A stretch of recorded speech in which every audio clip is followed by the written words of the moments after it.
200 કામદારોને છૂટા કરતા હલ્લા બોલ થઈ ગયો છે। જી હા, ધોળકાની ફાર્મા કંપનીમાં એક સાથે 200 કામદારોને છૂટા કરી દેવામાં આવ્યા।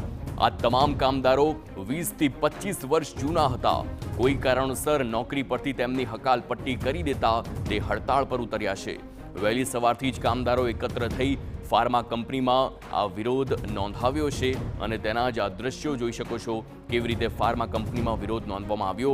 આક્ષેપ કરવામાં આવ્યા છે કે જૂનાને છૂટા કરીને નવા કામદારોને રાખવામાં આવી રહ્યા છે, ત્યારે જૂના કામદારોએ માંગ કરી છે કે તેમને નોકરી પરથી પરત રાખવામાં આવે।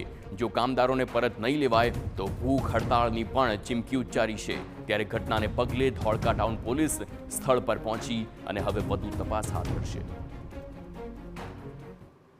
અને આ કંપનીનું જે શોષણ આ મજૂરનું શોષણ કરવામાં આવ્યા છે, એક શોષણ એવી રીતનું છે કે પહેલા અમને એવું કહેવામાં આવ્યું કે ભાઈ તમને તમારું એલાઉન્સમેન્ટ કરવામાં આવશે।